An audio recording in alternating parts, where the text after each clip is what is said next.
আর যে খবর দিকে নজর রয়েছে, সরবেরিয়া শেখ শাহজাহানের বাড়ি ঘিরে ফেললো ইডি বাহিনী। ইতিমধ্যে যে ঘিরে ফেলেছে গোটা এলাকা, আমরা দেখাচ্ছি সেই ছবিটাও। শুভজিৎ দেখাবে এই মুহূর্তে আরো কি ছবি। শুভজিৎ,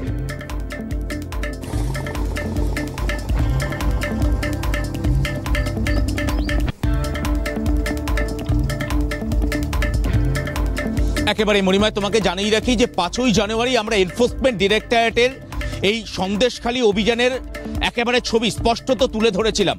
সেখানে এই রেশন দুর্নীতি কাণ্ডে শেখ শাহজাহানের বাড়িতে তল্লাশি অভিযানে আসা এই এনফোর্সমেন্ট ডিরেক্টরেটের আধিকারিকদেরকে কার্যত খালি হাতে ফিরতে হয়েছিল, কিন্তু আজ তারা খালি হাতে ফিরবেন না সেটা যে স্পষ্ট, তার ছবিটা স্পষ্ট হচ্ছে এই মুহূর্তে। তুমি দেখতে পাচ্ছ আমার চিত্র সাংবাদিক গোপাল সেন তোমাকে সেই ছবি তুলে ধরছে যে পর্যাপ্ত পরিমাণে কেন্দ্রীয় বাহিনী এই মুহূর্তে মোতায়েন রয়েছে। এক কোম্পানি কেন্দ্রীয় বাহিনী ইতিমধ্যে এখানে এসে পৌঁছেছে এবং কোনো পরিস্থিতি যদি সেক্ষেত্রে কোনোভাবে খারাপ হয় বা কোনো সিচুয়েশন ক্রিয়েট হয় এখানে, সেক্ষেত্রে কিন্তু আরও যারা কেন্দ্রীয় বাহিনীর জওয়ান তারা কিন্তু ইতিমধ্যে রেডি রয়েছে। সেই জায়গা থেকে দাঁড়িয়ে ইতিমধ্যে একদিকে যেরকম কেন্দ্রীয় বাহিনীর জওয়ান তারা মোতায়েন রয়েছে, একেবারে শেখ শাহজাহানের বাড়ির 500 মিটারও দূরত্ব নয় সেখানে এই মুহূর্তে কেন্দ্রীয় বাহিনী রয়েছে। ভেতরে কেন্দ্রীয় বাহিনীর জওয়ানরা রয়েছেন, বাইরে কেন্দ্রীয় বাহিনীর জওয়ানরা তারা নজর রাখছেন।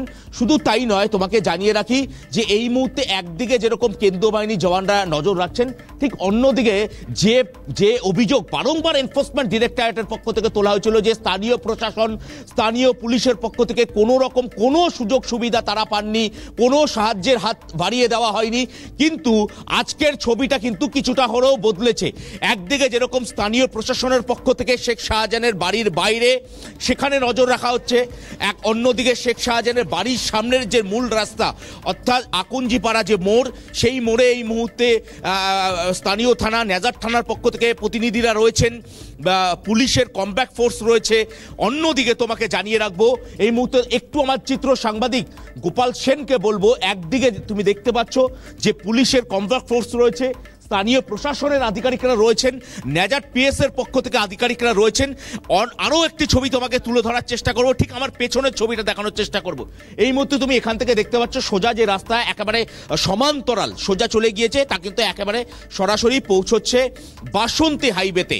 অর্থাৎ এই যে 2 কিলোমিটার রাস্তা, অর্থাৎ বাসন্তী হাইওয়ের যে মোড়ের কথা আমরা আগের দিনও দেখেছি, সেখানে একটা বিপুল পরিমাণে জমায়েত ছিল, সেখানে যাতে কোনোভাবে কোনো জমায়েত না হতে পারে সেই দিকেও কিন্তু এই মুহূর্তে স্থানীয় প্রশাসনের পক্ষ থেকে নজর রাখা হচ্ছে এবং সেখানে বিপুল পরিমাণে পুলিশের পক্ষ থেকে ফোর্স মোতায়েন করা হয়েছে।